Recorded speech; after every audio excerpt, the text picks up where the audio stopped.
slasher movies in the 1980s started off hot and heavy with Texas Chainsaw Massacre and the Halloween franchise. And people were looking to expand upon that. And that's how we get Friday the 13th. So come along while myself, Dave, and Jesse talk about the first two movies in this long, long series.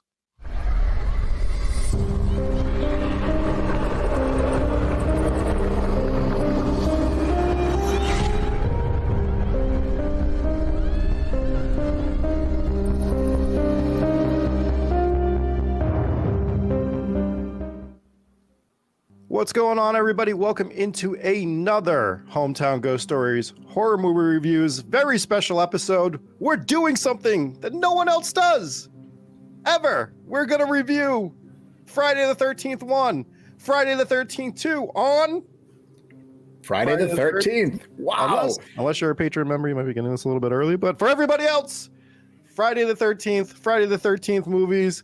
Jesse, how are you feeling about it? I feel left out. I feel sad. I feel lonely and cold that you did not tell me that we were all going to say Friday the 13th at the same time. Okay. Dave, you didn't tell me either. I just picked up on the cue. Can we just do it again? 3, 2, 1. Friday the 13th. Ah, we really ruined that. Dave, how are you feeling about it tonight? I feel pretty good. We kicked off the 80s. I like how we kicked off the 80s with two movies from the 70s. That was interesting. What? In your intro, you said we kicked off slasher movies, kicked off in the 80s with Texas Chainsaw Massacre and Halloween. Well, they really hit their stride in the 80s because of Texas Chainsaw Massacre and because of Halloween, and then we just got a slew of them in the 80s, right? We did. Like once this came out in 1980, the first Friday the 13th dropped. Yeah. And you got one almost every year in the 80s, and we're going to talk about the first two today, but what we're going to be doing is there's another Friday the 13th, everybody, in 2023, and that is in October. So we'll be covering parts 3 and 4 on Friday the 13th in October. But that's not what we're here for today. We are here to cover the original Friday the 13th. Let's kick it off with that. I thought you were saying that there's another Friday the 13th movie dropping in October 2023, and I was getting excited. No, even though it would probably be abysmal. They're doing a series, though. They're doing a Camp Crystal Lake series. I don't know if that's coming out this year or next year, but they are working on a series for Jason called Camp CrystalAke. The video game was great. The video game was so much fun. That was one of the things where it's like I'm watching these movies, and I know I've seen them before, but it was like watching brand new movies for me, watching the first one and the second one. Mm-hmm. And the only thing I could do is like, wow. The video game, which wasn't a phenomenal game, but one thing that they did so well, so good. It was a phenomenal game. They did so well was make this look exactly. They really did. Like Camp Crystal Lake. Yeah. They modeled it phenomenal after different scenes. I saw like Packanack is the second movie. They have that entire house laid out inch by inch. You go through that exact house in that map. That was I love the Friday the 13th games. But let's talk about the first movie. Dave, do you have a synopsis for us? /nopsis. Yes. That's the way to go. /nopsis. That's a good one. Yes, I do. Friday the 13th, 1980, directed by Sean S. Cunningham. Crystal Lake's history of murder doesn't deter counselors from setting up a summer camp in the woodsy area. Superstitious locals warn against it, but the fresh-faced young people pay little heed to the old-timers. Then, they find themselves stalked by a brutal killer. As they're slashed, shot, and stabbed, the counselors struggle to stay alive against a merciless opponent. There's a death curse! Curse! Best character in the movie right there. Oh, man. We'll talk about Ralph in a bit, but yeah. Ralph. So what are your initial thoughts on Friday the 13th, Jesse? I was surprised Kevin Bacon was in it. That was my first shock. I loved every second of this movie. I thought it was phenomenal. I thought the music behind it was so perfect. It was so crisp for 1980 and scored so perfectly with every single scene. The one thing that stood out to me the most was the music. And I loved it. Thought it was great. Start to finish. That was pretty cool. Yeah. Which that's not the actual things. It's ki ma ma ma is like kill mom or something like that is. Oh, is that real? I actually didn't know that. That's pretty good. Yeah. This is the 1980 Friday the 13th. The original is my favorite of all the 80s slashers. And it's, Rob, you and I have argued back and forth about this before a couple times. Here and there, we've gone back and forth about whether this one or Halloween's better. I think it's no contest between this and Halloween. I think the kills are better. The story is better. The story has more depth. There has more. The twist is better. There's no twist in Halloween, but it's just Halloween is just Halloween is what it is. It's a great movie, but I think it's massively overrated. We're not talking about that movie, but we're talking about this one. And I really thought that the depth of the plot in this was a lot better. When I first watched this movie, it was obviously I was not in 1980 when it came out because I am not that old. So when I saw this, I think it was probably in the mid 90s, and it was at the summer camp that I went to. We used to do these sleepover things, and all the kids, like the other kids, were like raving about like, oh, we're gonna watch Friday the 13th. We're gonna watch Jason. We're gonna watch Jason movies. Everyone knew Jason, hockey mask, Friday the 13th, and they're all lying, saying that we saw this movie. And like I just whatever, I went along with it. I hadn't seen it, but I was like, let's watch this movie. And there really are like 3 perspectives to watch this movie from, and each one is so different. The first one, neither of us experienced. It was going into Friday the 13th blind, not knowing what's going to happen. When this movie came out in 1980, nobody knew that it was going to be about Jason or it was going to be, or what to expect.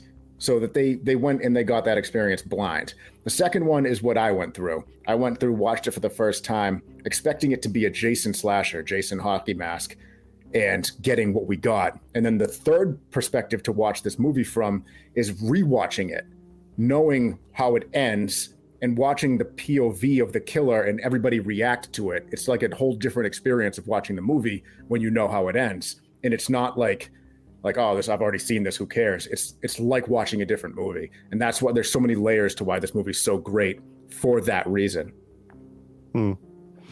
I agree with a lot of that. There's problems that I have with it from that aspect in general.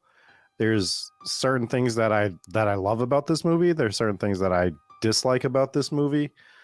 The music, it's iconic at this point. It's just like, it is one of the most iconic tracks in all of horror. You play that music, everyone knows what it is. Like you hear that sound, people know that sound. It's been put in popular culture and it's not going to go away. It's going to stay.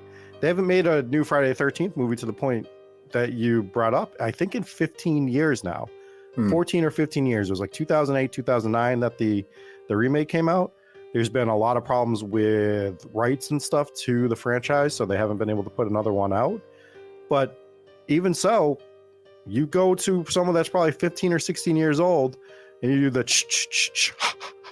and they're going to know what it is. They know that that's Friday the 13th. They know that that's Jason.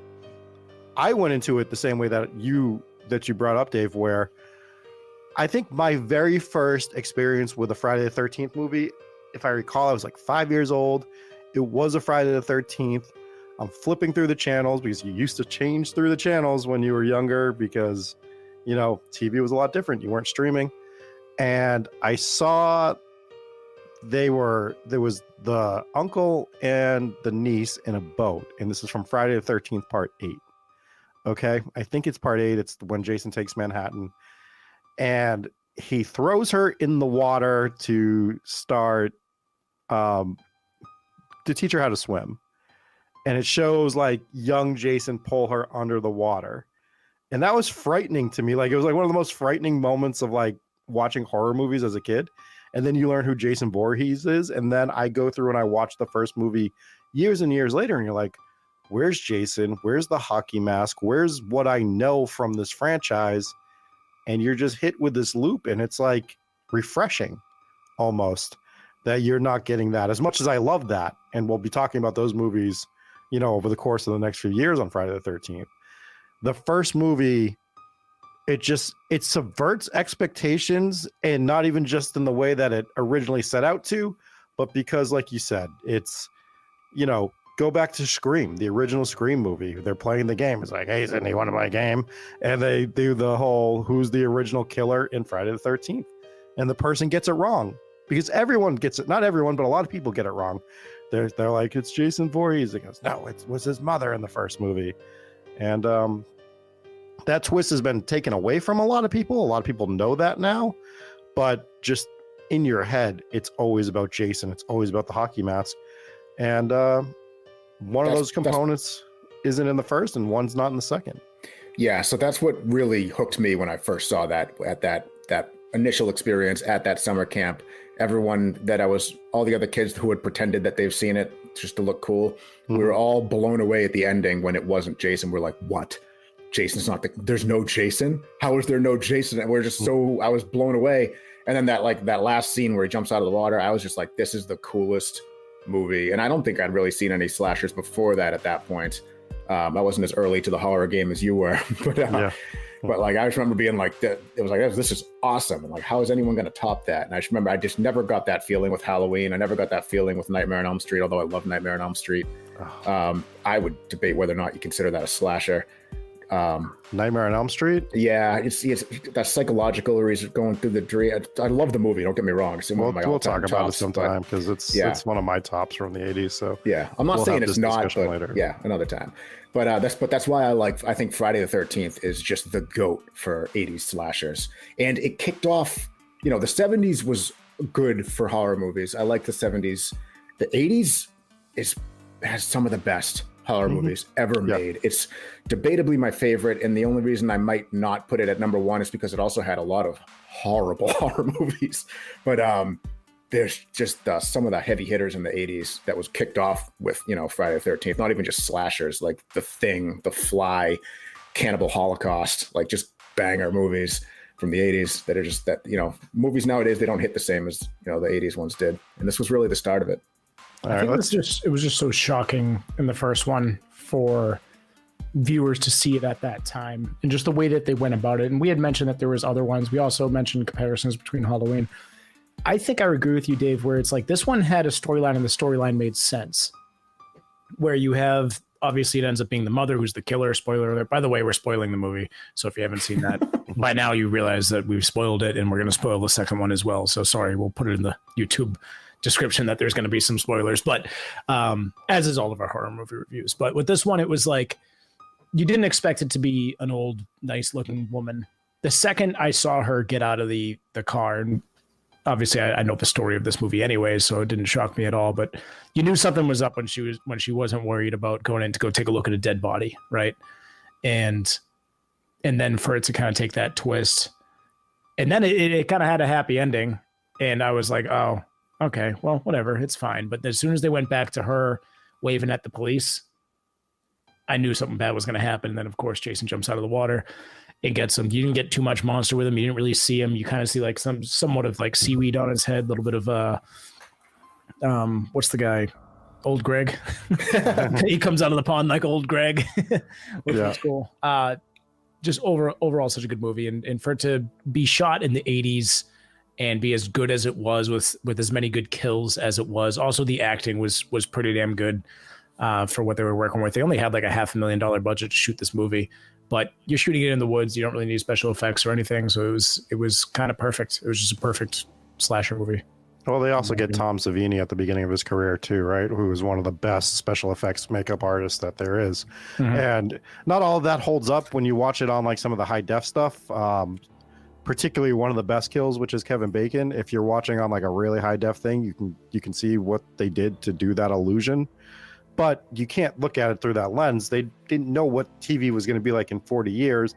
You got to think of it on like this grainy, screen or grainy theater, and you would never catch it in that. I didn't catch it. I thought it was good in spite of that, because I remember that one from when I had originally seen it. Was like, oh my god, how do they do that? Yeah.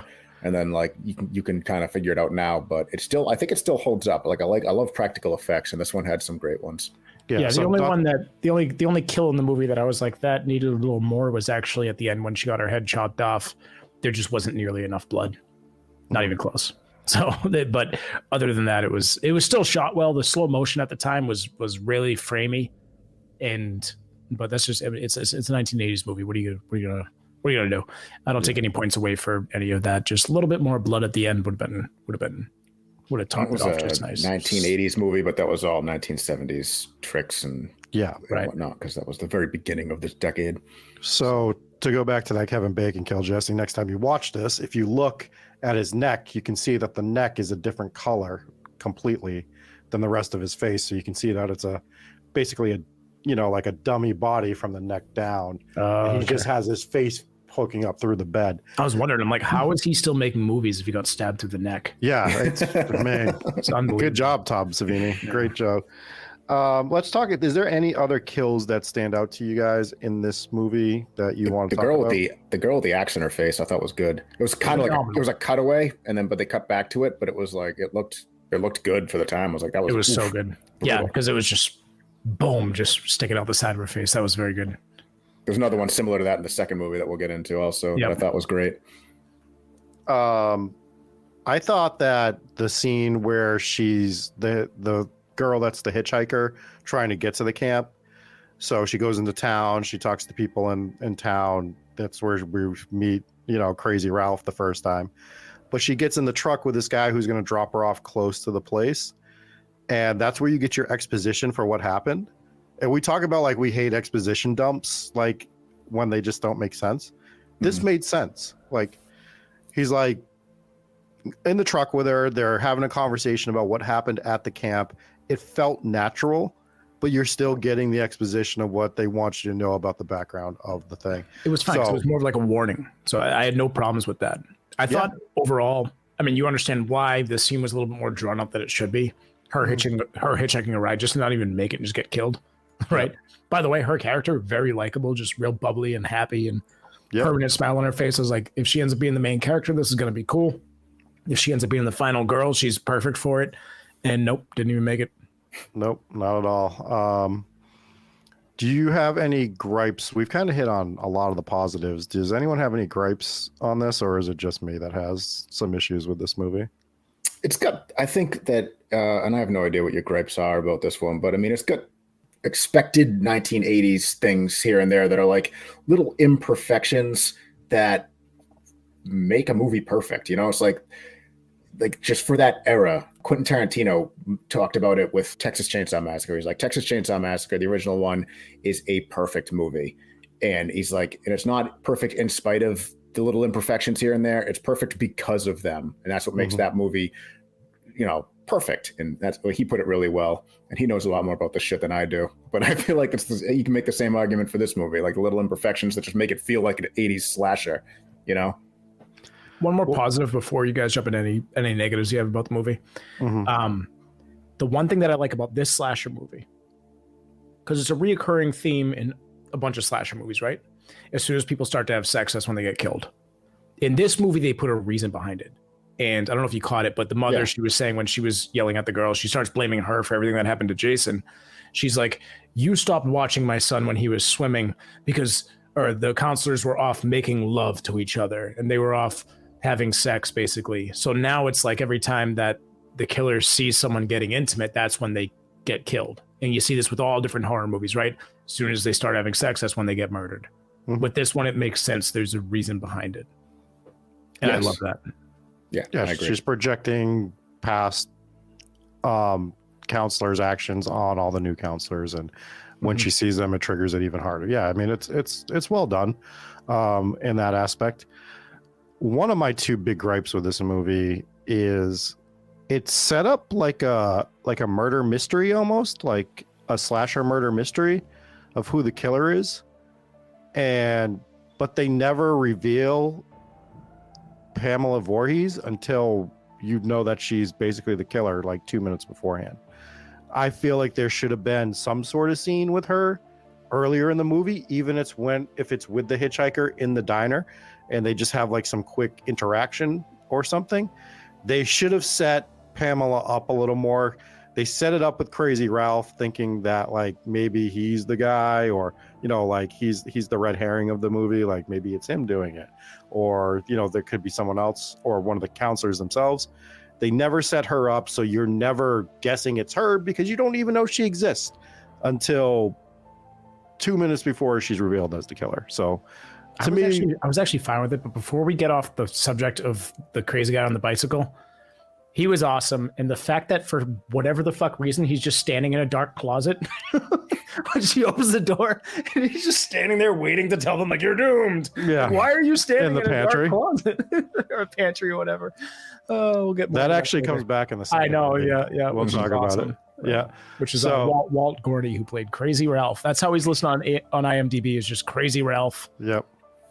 I think the acting for Crazy Ralph and Pamela Voorhees, it really, what I caught from it, I'm not going to say it's bad, but what I'm going to say is you can tell that they were actors from like the 40s and 50s in that era, because there's just a certain style associated with actors from then. And when they ham things up, it's just so over the top, right? And I thought that Betsy Palmer, who plays Pamela Voorhees, does it a little bit. She's not as bad as like Crazy Ralph, and his character is obviously supposed to be that type of way. But you Well, they're see both it. supposed to be that type of way, right? So with Mrs. Voorhees or Betsy Palmer, her look is nice grandma, right? Harmless. It's just an old lady. Nothing to be worried about. But her demeanor at that point in the movie is she's been going around killing a bunch of people because she's having a mental breakdown. So I was kind of fine with her over the top performance because this is the moment that she's in, right? If she was in the, like you said, like maybe they met in the diner or something like that. If she was in the diner and overacting in that way, I'd been like, why is this lady acting like this? Mhm. But for me, I think it fits. I think it fits because she's supposed to be in the midst of a mental breakdown, often murdering camp counselors because they're having sex with each other. I wasn't complaining about it. But what I'm saying is it's just so of its time. Like you can tell these actors that were doing this in the 40s, 50s, 60s, because to me, there's almost like a line in cinema history where everything from 1970 to current is like way different than everything that came before. There was like a real aesthetic and, like to You're not everything wrong about before that, the yeah. 70s. And It's like you're watching a play. right. Perfectly put. It's almost like you're watching a play a lot of the times. Now there's gems through like, there's really good movies before 1970. I'm not saying that or anything like that. I'm just saying it's almost like a dividing line. The style of acting changes for sure. So you did have that line between the era that you're talking about and like the 1980s, 1970s, whatever. There's also a massive gap between the 1980s and now, roughly 40 years. So sorry. But there's also like another line that's drawn between that acting. Even if you watch this and you watch this movie knowing it's 1980s, you watch it knowing what the time was like, but the way that these people talk while they're acting is different than actors now. If you take any one of their acting performances and plug it into today's movie, you'd be like, why is this person talking like they're talking to a toddler? I don't want to go there, Jason. It's like nobody talks like this now. But Come on, Beth. Yeah, exactly. It'll be fun. So times change, acting changes, but I could agree with those older actors. Yeah, You definitely there's saw a always difference in performance than the other guys. You get that Yeah. overlap. I don't hate it. Feeds into the nostalgia for the movie a little bit for me. All right, so my second big critique of this movie is I think the actress is fine, but I don't think they set up the final girl well in the first movie. I don't think they give her enough character depth. I don't think they give us a real rooting interest for her. And I know it's like a short runtime with an hour and a half, but it's something that I think they do well in the second movie, which we'll get into. I don't think that Alice is a great final girl. Yeah, it's kind of like they just kind of picked one like, oh, she's left over. Forgot to kill Yeah. her. She's the final girl. I can She wasn't engaging in nefarious sexual activities, right? So I mean, she wasn't, but like they were gonna kill her anyways. So I think that was maybe it wasn't implied that was the only reason she was killing everybody, but it was definitely one of the reasons. And it was just, I mean, she was yelling at her for all the reasons. yeah, Just, you're a camp counselor. You're guilty by association, basically. So I wish they set her character up a little more, and it doesn't take much more to do it. There's the scene where they're out on the dock. They could have established her a little more there without changing the scene too much. There's a few other scenes throughout that they could have done that. But those are like my nitpicks. Like I wish we had a stronger final girl for the first movie. I mean, she's not terrible. She's not a terrible actress. She was fine in the role. She was fine with what she was given. I just wish they gave her a little more so that we're rooting for Alice a little more towards the end than we were, because Pamela Voorhees comes on and she's a strong character immediately. You're like captivated by Mrs. Voorhees and why she's there, and it's tough to play against, but if it's someone that you've been rooting for the entire movie, it makes it a little bit easier. True. All right, let's hop into some ratings. Wait, one more thing. The snake scene. Do you guys know the history behind the snake scene on this movie? No. Was there actually a snake?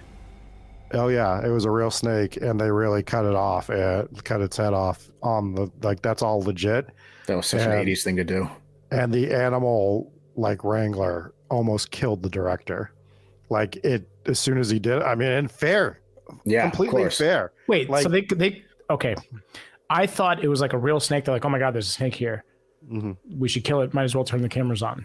I thought that was how I understood it. I gotcha. Did they hire a guy Mm-hmm. to bring a snake and then they killed it? Yeah. What a psycho. I am on the side of the Wrangler guy. That was his pet and his job. Yeah. And you had the nerve to bring him on set. And could you imagine if, like, when you're at like the fair and someone's like walking around with like an iguana so you can take pictures with it? Could you imagine if it was like, yeah, I'll take a picture with it. Here's $5. Thank you. Here's a picture. And then you just throw it on the ground and chop its head off? Yeah. Well, what did I hire you for? Obviously, I'm going to kill it at the end of our production. Yeah. That's insane. Yeah, it's insanity. Like you're, and again, but you're Sean Cunningham at the time. No one knows. No human being should do this to another. Shooting a B movie. Like, how do you have the balls to do this? Like, shame on you for that. Like, that's director for Cannibal Holocaust. Killed a lot of animals. Not a good guy. Not a good guy. I think did some prison time over it too. Good.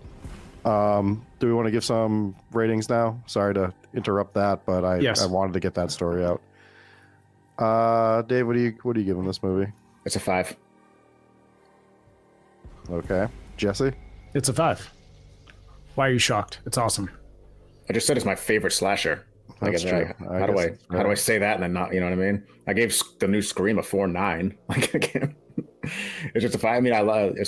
Set the tone for me for slashers. It was the first real one I saw. I loved it, and nothing that I've seen since has really lived up to it. I'm giving it a 3.8.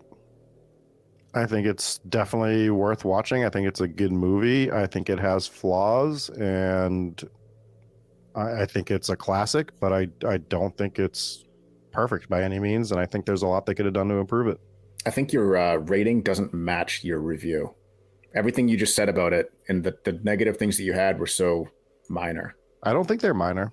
They are. I don't think they're that minor.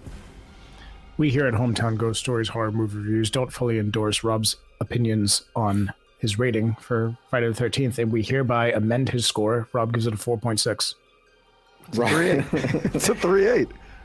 Your gripes were that you thought, in both your gripes, you said they weren't like a big deal. It wasn't like a bad acting something. You said like the final girl could have been written so she was a little bit more likable, and that Mrs. Voorhees. You're not going to change Rob's score. We just have to accept Mrs. it. We have to move on to the next movie. Well, I just want to make my point is that you said that Mrs. Voorhees could have been integrated into the story earlier so that it was more of a, it's her situation. This isn't a mystery movie. They kind of laid it out like they that. played it like a mystery movie. Like, you don't have to get upset. Relax. It's just my opinion. You're the one getting upset. You're the one who's trying to change my score. I am calm, on here. Cool, and collected. You are having a temper tantrum. No, this is classic Dave. This is classic gaslighting by Dave. Super gaslighter. I'm still doesn't even know what that word means. It is actually a very much gaslighting tactic for me to sit there like I'm being calm and you're the one getting all mad. Yeah, this isn't Dave's opinion. This is Dave's opinion on Rob's opinion. Yeah. They do the point of view the whole movie. So it's like when you do a point of view, it's like, oh, whose point of view is this? Who is this person? Like they're trying to tell you, like, you need to know, you're gonna have to figure out who this killer is. But you never showed me who it was. I think it's a big point. Like, I think that they could have, it could have easily been fixed. Let me finish my fucking point. Thanks. All right. Cause I'm sick of this shit on every single movie review where one of you jump in and start talking over me while I'm doing this. And the other thing that I brought up, Jesus Christ.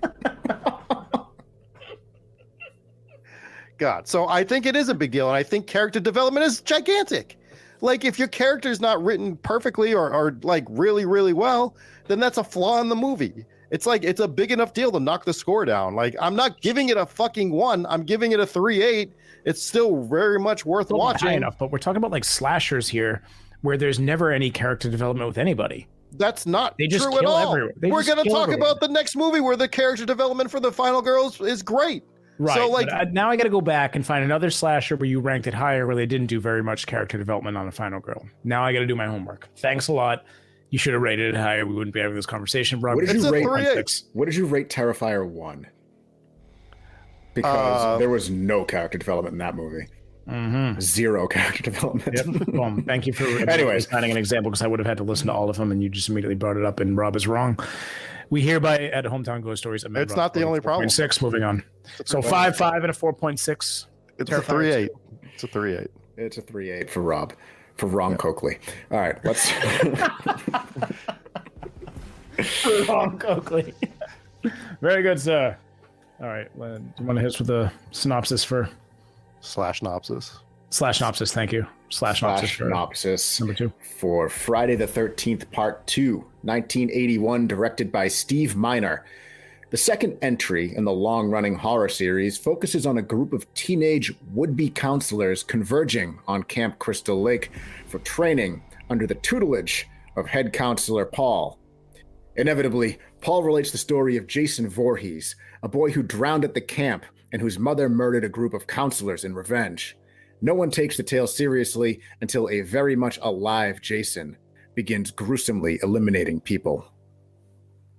So we just reviewed the first Friday the 13th movie, and now we're going to review the first Friday the 13th movie.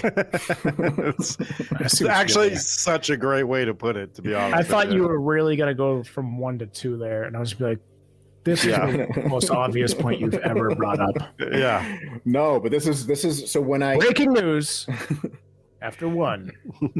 So when we were all from the same generation, we all watched the first Friday the 13th movie from the perspective that it was going to be a Jason Voorhees hockey mask slasher movie, and we didn't get that. So it was a shocker whether you liked it one way or another. It was still a shocking thing.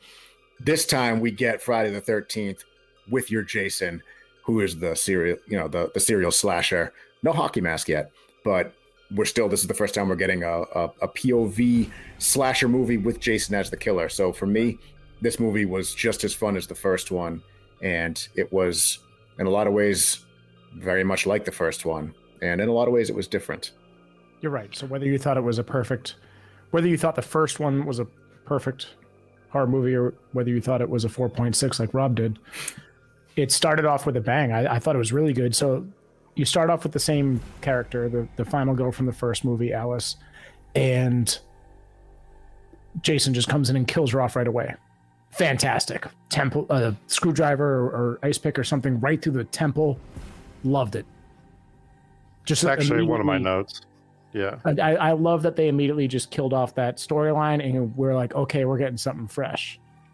Mm-hmm. And then you get that kill was like made me cringe, like in a good way. It was just like, oh, slid that baby right in. Oof. I actually wrote on my notes, Alice's death is brutal. Because it's really brutal. I want to stick with this opening part before you start jumping into other things on the movie.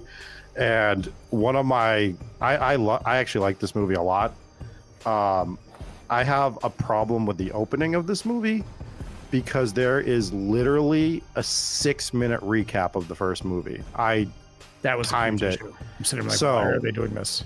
It's like when you go to watch like Game of Thrones week after week or whatever show you like, and they do this 5 to 6 minute recap, and you're just like, I literally just watched this. I don't need to know what happened last week. I understand. And then like they go, it was too much. It was just much too much. I know cinema's different at that time. It wasn't as easy to see movies if you didn't see them in the theater and stuff like that. But 6 minutes is just, come on, guys, on a movie that's like the runtime. I actually wrote down the runtime on this as well. And the runtime is 1:27. So we're talking about 6 minutes of 1:27 movie dedicated to recapping the first movie. It's too much. It was too much. 1:26, including the end credits. Yeah. Right. So when you're talking about recapping the movie, not a huge deal, and they could have pulled it off the way that they did it, which was they were doing it as a nightmare, right? Where it's going back and forth. But the fact that it lasted 6 minutes made this even more cringy to watch, because as they're going back and forth, you have to deal with her like panicked, borderline like sex noises in between this thing, which is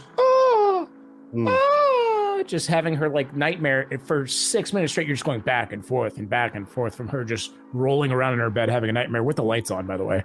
It's just so stupid the way that they started this. I agree with you, Rob. It wasn't necessary at all. They didn't have to do it. Didn't need the nightmare sequence. Definitely didn't need the recap 1 year later. Like it's everyone seeing this movie saw the first one. Like the whole point of making the movie was for the people who loved the first one. Also, just real quick, while we're still talking about her, and while we're still talking about the timeline, so this was only 1 year later, right? Technically, well, when they're at the camp, it's 5 years later. I meant 1 year later, from the perspective of the people who made the movie. Right. 1980 to 1981. They released it. Like there's a year in between these two movies. I don't need the recap. Okay, because I was a little bit curious about how Jason went from being a child in the pond to a grown man, but I guess I can. It's a whole thing with the movie franchise, because this gets talked about all the time. Basically, I like to think that she was dreaming when he jumped out of the water and he was still a kid. Like that was like a dream situation. And I like to think that the second movie, Jason actually never died when he drowned. He's just been living in the woods in this shack before he becomes this immortal being in later movies. Like he's still sort of alive here. What do you think about this theory on the first one, that he never drowned and he was helping his mother kill all the people? That could be it. Maybe that's why, because this was actually one of my things in the first one. I didn't really bring it up, but a lot of times, as soon as people see her from the POV screen, they're immediately terrified. Now, mind you, she could have had a weapon, and that would lead them to be like, oh my God, this crazy lady's coming at me. There are two POV situations where the killer is confronted by the victim, and their reactions are always either, oh, hey, what are you doing here? For one, or terror, and the terror ones are always right before they get killed. So she's either holding an axe or a knife in those, and the other ones where they're out by the Jeep, where he's like, oh, hey, what are you doing here? Or hey, stuff like that. She's not. So that is the right. Or it could be maybe they aren't. Maybe a weapon isn't completely obvious, and maybe it is this terrifying looking Jason old Greg swamp creature. Maybe that's why they're scared initially. I think it's her, and I don't think she's alive. I think she knows that he's alive, type of deal. There's actually there's no rhyme or reason. There's no right answer to this, because they just wrote whatever they wanted to write, basically. So it's up to your own interpretation. No one's right or wrong here, because they didn't do a good job coherently telling the story, to be completely honest. So I think that's the way I go with it, where he's still alive here. That's why he runs. They're working with a blank slate on Jason too here in this movie, because none of the lore is established. The hockey mask isn't established. The walking isn't established. None of that. Like the movements. Hell, you don't get Kane Hodder till the sixth movie, that's the version of Jason that everybody resonates with the most, is from the sixth movie on, for the most part. So you got a complete blank slate. You got the baghead. It's a regular person with a little bit of more muscle, basically, for Jason in this movie. Right, and you see a few of the fist fights, but he did strike me as like kind of a unkillable, supernatural kind of being for two aspects. Number one is, you could be right about from the pond, where maybe that was a dream, and she got pulled in, and the police obviously never found anybody. If it wasn't a dream, he was already a supernatural, unkillable being anyways, right? How was he in the middle of that pond? Maybe you could stand up. It's a pond, but the way I took it, and mind you, I watched these movies potentially for the first time ever. I know I've seen pieces of them, but this week was the first time I've really seen these movies. And to me, at the end of the first movie, it struck me that he was like a supernatural kind of being, where is he some sort of ghostly entity, or is he just like a monster of some sort, where he can't be killed, or he can survive in elements that other people can't, which is underwater for a long period of time. He's old Greg. So that was kind of what I gathered there. And then you get it at the end of this movie as well, when he gets the machete like through his shoulder or whatever, deep cut that would kill anybody. And he is fine to just continue his attacking after that. Yeah, I think that you got a little bit of possible supernatural aspects in this one. The machete one's got to be super. You don't just fucking get a machete through half your body and walk it off. Yeah, no, I'm agreeing with you. Right? I'm getting a little bit of it. What I'm saying is, like, as the movie, like, more we get further into the series, he becomes more and more supernatural, much like Michael Myers. Right, exactly. That's a good point too. I like the cast of this movie a lot. The cast of the first movie is fine, but I think that this might be one of the best like ensemble casts that they've done for a Friday the 13th movie. And there's some that I might like a little more when we get to them than this one, but this is still one of my favorite Friday the 13th movies that was made, because I think it doesn't have everything that you're thinking of, but it really hits the notes, and it hits them well for the most part. It hits the kills well. The cast is really well done. Your characters, almost all your characters here are likable to a degree, other than save one, maybe two. Yeah, one that they killed off right away. The guy, Terry's boyfriend, whatever. Well, no, it wasn't her boyfriend, but yeah, the creepy guy, the creepy, yeah, rich-looking kid that got strung up by his ankles. Yeah, they had the most 80s scene I've ever seen, where he shoots her butt with the slingshot, and she turns around and she just does the head tilt, like oh, come on, what are you doing, man? Why are you hitting me with the slingshot? And he just gives the smile, and you're just like, I've seen this in every 80s movie without seeing this in every 80s movie. Creepy the way he just came out of from behind the bushes with his slingshot, like, I am the guilty party. Oh god, he was so corny. Yeah, he was like the least likable. And kill him at once. And they killed him right away. So it's like perfectly done, right? Like that's what you want if you're gonna kill anyone off. But everyone else, for the most part, I think are really likable characters. They take the chance with the paraplegic in the wheelchair. Like, you don't see that too often in a slasher movie. I enjoyed Texas Chainsaw. I enjoyed that aspect of it. The fact that in his death they were able to shoot that scene and not make it look like the O.J. Simpson scene where he was in a wheelchair, like rolling down all those stairs from the airplane, or was that Naked Gun? Naked Gun, I think. Yeah, it was like the fact that they were to pull that off and not make it look like that scene and still have it be scary was pretty damn well done. That's such a good point. Yeah. No, that was a great kill too. That was the one I was talking about in the last one, where I was like, "There's another one, the second one that we'll talk about, where you got that machete right through the face at the angle," and it was just the way that they shot it was. I thought it was really good. It was shocking. Yeah. I thought a lot of the kills in this were done really well. The creepy guy, it was just a simple, throat slash, but it was very visceral and like really well done on that. The bed scene where the two get stabbed with like the spear through the bed, really great scene. Interesting fact about that couple. So the girl with fake Kevin Bacon, that's all I could think of, is like they were just trying to recreate the Kevin Bacon character. So the girl that was with fake Kevin Bacon was supposed to have a nude scene in this movie, but after they filmed it and after they were editing the movie, they found out she lied about her age. She was 16 when she filmed this movie. Yikes. So crimes were committed.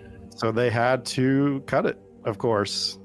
Good thing they did. Good thing they found out, right? Like, because that would have been... but there's got to be, without jumping too much into it, but there's got to be crimes that were committed by filming that at all, right? So we won't dive further into the logistics of that. But I'm gonna guess the laws were a little bit looser back in the early '80s. But maybe. You know what else was interesting that they got away with that I noticed was what was it? Kristen Baker. So her scene, she's kind of wearing that like cut off Mickey Mouse shirt. Yeah. How'd you get away with wearing a Mickey Mouse shirt in a blockbuster movie? Yep. How did Disney not jump all over that? So Maybe this was the mouse wasn't as ruthless and Sue happy back then as he is now. I actually wrote this down as well, like how trademarks like weren't as big a deal in the 80s, and you see this in other movies. If you go watch Maximum Overdrive, which is like the most psychotic Stephen King movie ever made, it's just insanity. One of the main characters is a semi-truck with the Green Goblin face on the front of it. And like you just see the Green Goblin the entire movie, and there's no way they cleared that with Marvel in order to have that happen. So and you see like Coke placements and stuff in that movie. There's some great scenes in it, but you see it a lot in the 80s. And then I think during this time people were like, all right, you see stuff like Mickey Mouse, and Mickey Mouse would not want to be associated with a slasher movie like this, right? So you start seeing them push back on stuff like that later in the 80s. It is funny to see that, though. You'll Just see that in a things lot you of notice when movies. you're watching these movies. Yeah, Yep. it just wasn't as big a deal back then, and you'll definitely pick up on it in movies in the 70s and 80s. But let's talk about the final girl, Ginny, who I think, for all my gripes from the first movie, I think they established, again, they have an hour and 20 to establish this ensemble cast, Ginny as your final girl, and they don't hammer you with it, but they do a great job establishing her as very likable, very smart, very strong, but still a regular person. And you see that in different aspects throughout the movie. So, you know, she's smart. She beats her boyfriend in chess. Like, they established that. They show her do other things where she's, you know, a strong female lead, and she doesn't do anything stupid. But also, one scene that really jumped out at me to show that she's still just a regular person is when she's hiding from Jason. I actually, you know, this is such a real reaction.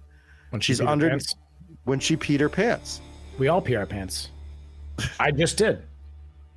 Right, but when you're running from somebody like this, you're enduring this trauma, you're underneath this bed, like, this is a reaction people are going to have. They're going to piss themselves. However, let's talk logistics for a second. She's laying underneath the bed. She pees herself, but the urine trickles out from the bottom of her pants near her shoe out. I don't think it makes sense. Was she wearing pants? She was wearing pants. Well, she wasn't wearing shorts?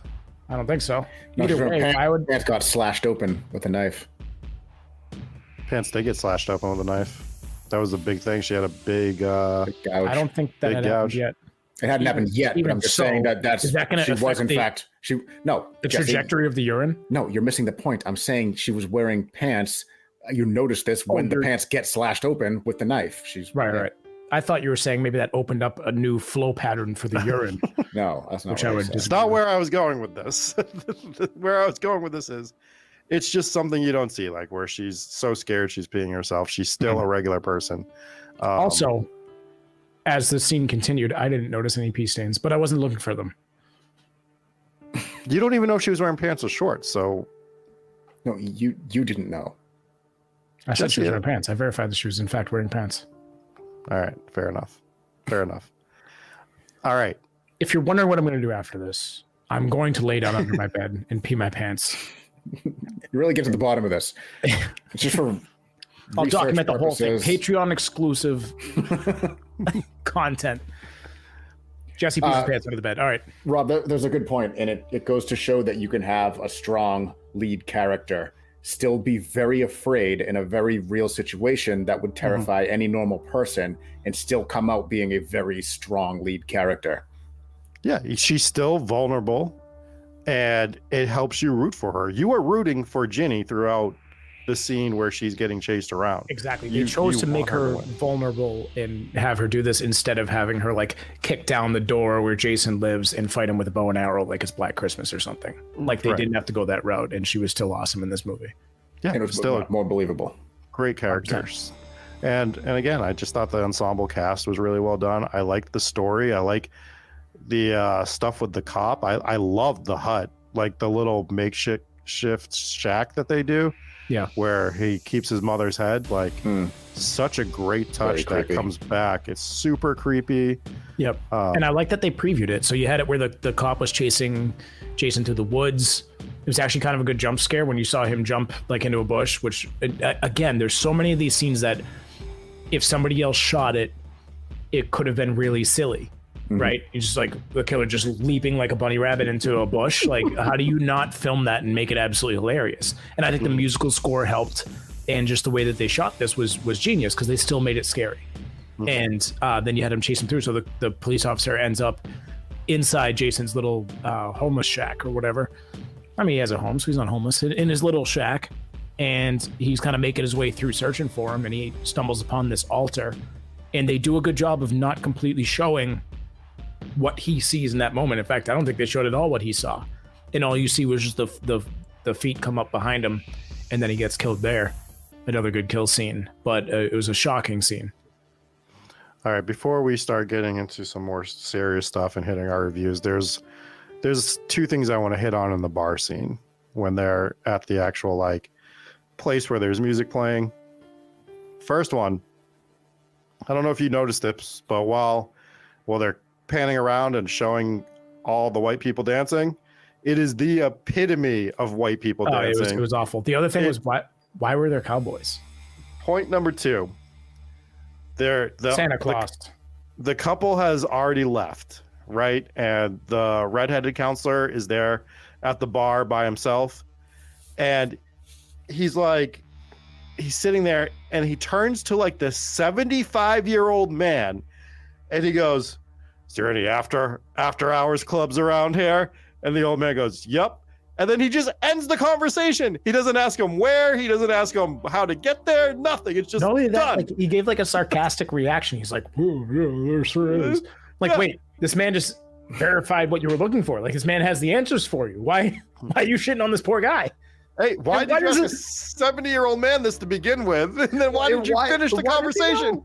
And why does the 75-year-old know about the after hours spots? I have so many questions. I want to see that movie. Like, yeah, what bro, is this out there? Yeah, and I got some Molly too. We'll go to the after hours club. I know the DJ. It was so wild. It was just like, I was just watching the scene and just like caught me by surprise. I've seen this movie like 20 times, and I guess I've never paid attention to the scene. I'm just watching. I'm just like, why is this scene here? Like, it doesn't make any sense. You don't see him go anywhere. Like, the reason that they did this, now they did it wrong because he should have been asking like another group of young folks.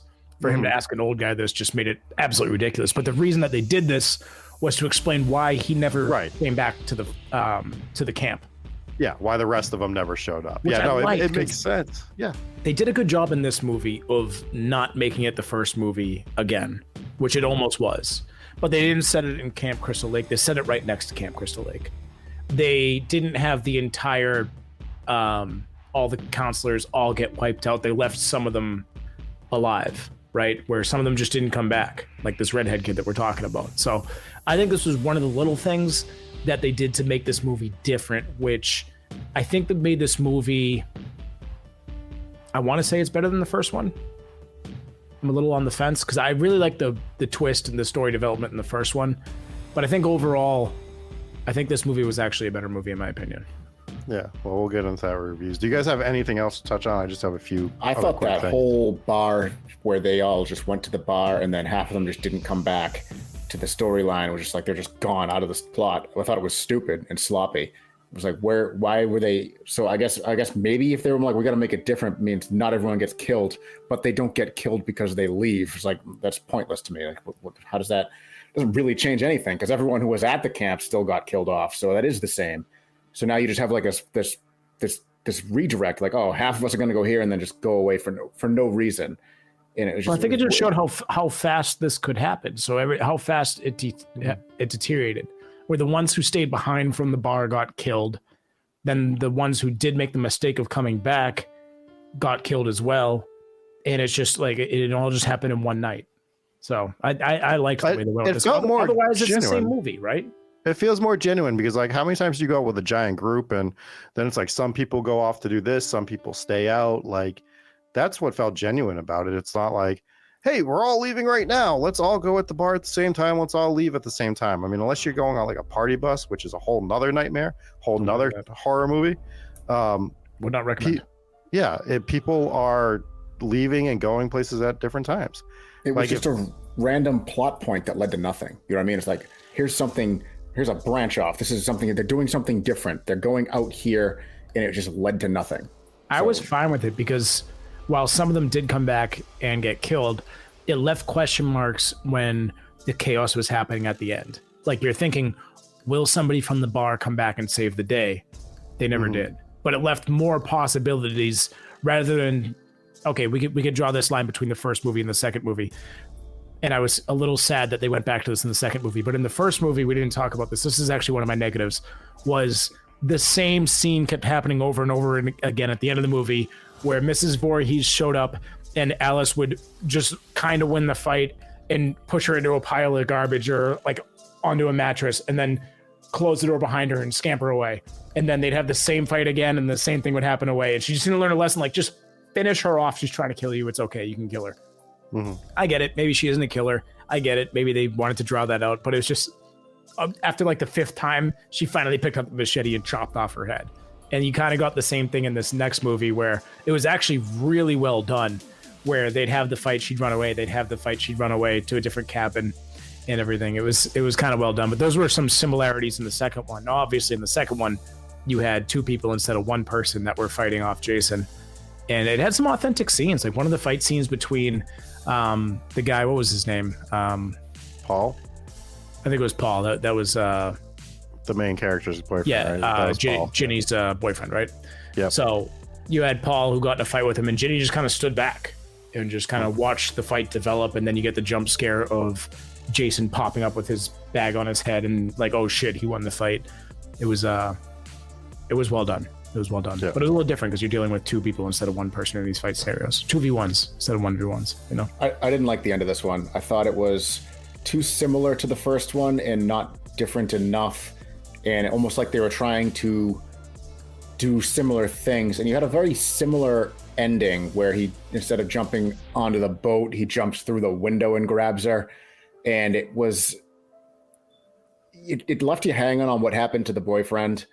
And it didn't answer that. And then she's just being loaded into the thing, and it didn't answer that. And I thought it was convoluted. And then it just pans back to the mother's head on the altar, which was it's a creepy like end, but it was like, it didn't fit together. Yeah. Like it's like the first one fit together so good. Wow, with the plot and the way it ended and the twist and everything, just like this, it just fit together great. And this was just chaos. I feel like it was intentional chaos, but not well executed at all, in my opinion. I thought it was not great. I don't know what happened at the end. At the end of the first movie, it was fine because it was like, was it a dream? Was it not a dream? Was there really a boy in the pond? Was there not really a boy in the pond? And this one, it's like, okay, he jumped through the window. We got a little too much face going on there. Obviously, this is the first time they showed it, but it should have been something quick. Instead, they used their weird slow motion again, and you got like a whole bunch of rubber mask face that was not great. But again, like you said, so what the hell happened in the last scene? He grabs her through the window. I guess maybe the boyfriend tried to save her and he got killed, but then why did Jason stop? Why is she alive at the end getting loaded into an ambulance? It just left weird. Too many open ends that just didn't. It was also brutally obvious what was about to happen because they started playing the happy music like they did in the first movie again. And then you're like, all right, he's going to jump through the window. They just showed the window too much. Sorry, Rob, what were you going to say? This was one of my problems with the movie too, where she gets grabbed and it's almost like they had this whole scene that they just didn't have the money to film or something that they could have done what happened to her. And this would have been a great point to bring back the people from the bar where they're outside the ambulance. They're like, what the hell happened type of deal. Like, we weren't here. This would have been a great point for that to occur. So yeah, I think it lacked. It's not like the worst ending I've seen in a slasher, but there's definitely ways to clean this up and make this ending a bit better. I want to just hit on. We talked about how good a lot of the kills were on this. There is a slow motion knife kill that was really, really bad. Like, not a good scene at all. It's like it goes back to the POV thing, and she's like against the wall, and it's almost like a comedy because she's like, ah. Just doing all these different poses while it takes them 5 minutes to get to her to stab her. It's like, run, do anything. Like, this is stupid. No, you're absolutely right. That was a bad one. That was pretty bad. And I loved the callback of Ralph. We kind of hit on it a little bit earlier. But when she opens the pantry and like in the first movie, he's alive. He's just in the pantry for some reason. And he's like, it's gonna death curse. And then, you know, he's doing crazy Ralph things out the house. And then she opens the pantry in this movie and his dead body falls out of the pantry. Yeah, that was great. For a jump scare. And that was a great callback to the first movie. I love absolutely how they did awesome. that. And the other thing that they did that was really good, and I mentioned it earlier, was that they killed off Alice right away. They also pretty much killed off Crazy Ralph right away. Where if we got a whole lot of Crazy Ralph this movie, where he's still riding his little bike around, just warning everyone, just making these cryptic predictions and stuff like that, then we probably would have been sad about it. But at least they just like immediately like, no more Ralph. You're like, okay, the entire plot line or the entire surviving cast from the first movie is now dead, including Mrs. Voorhees. Yep. That's fine. Now we can just move on to a brand new story. Right. So, yeah. Again, now that we bring up the ending and how kind of weird the ending was, I think I go back to me liking the first movie a little bit more. But I liked a lot of things about this one better than the first movie. But I think overall, just because of the way the first one wrapped up, probably a little higher on the first one. But we'll see. We'll see what happens. Oh, let's see right now. Lock and change between now and then. Do you want me to give Dave the first call on this one so that you can process this new revelation? Yes. All right, Dave, why don't you? It's a 4-4 for me. I really did like the movie. It was the first Jason movie. What does the confused look for? Because I'm lower than you, and I feels like I liked it more than you did. Well, I liked them both very much, as far as the slashers go. And this movie was very similar to the first one in a lot of ways, and there were a lot of things that were better about it. There was better character development. I did like the cast a lot better. I liked a lot of the kill scenes.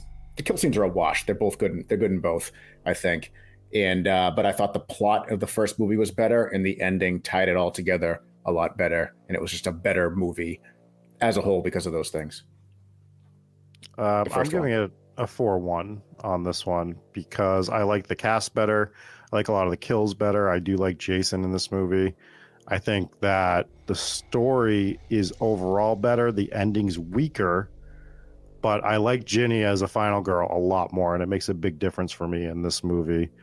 So with some of the kills, with the character development a little bit better, the Ralph callback is great. Just some of the little details, like the peeing the pants thing, like it sounds gross, but I just feel like that's like something that people would do in real life, and it's just like a good little touch. Nobody ankle pees in real life. You don't know that.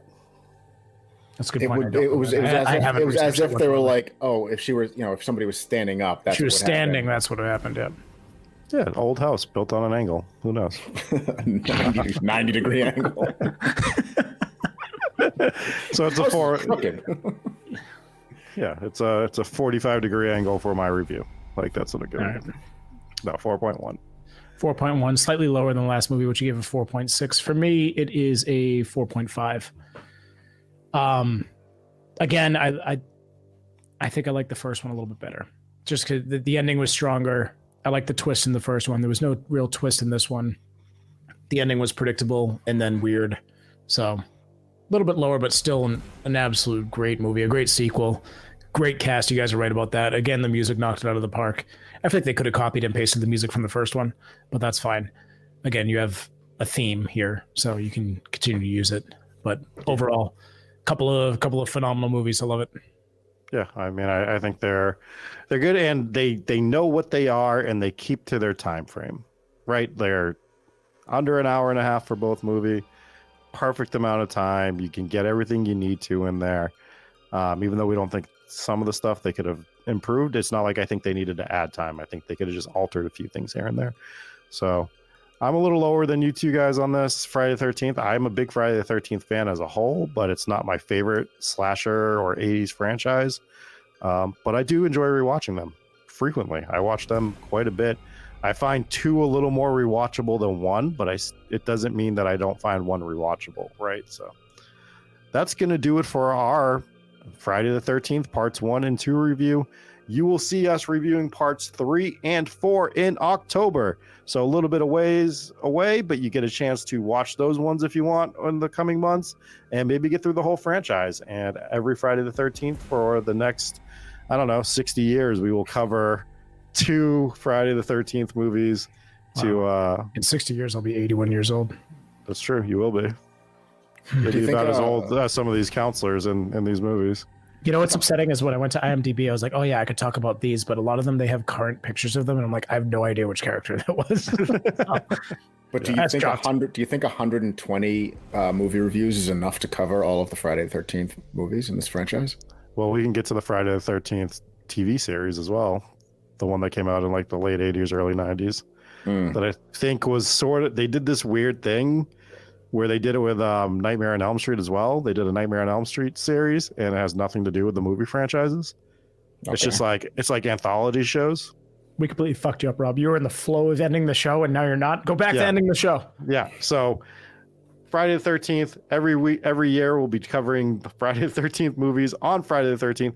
Original concept. No one else has done it. Only us here at Hometown Ghost Stories. We will catch you next time. Peace.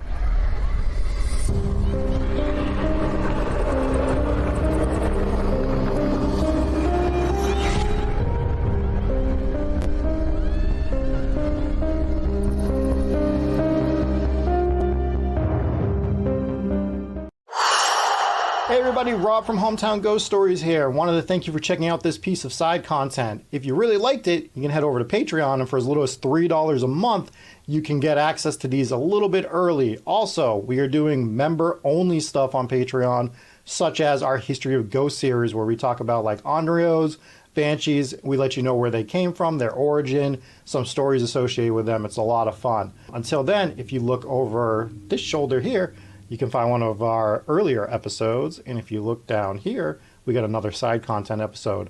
Until next time, from Jesse, myself, and I guess even Dave, thanks for watching Hometown Ghost Stories.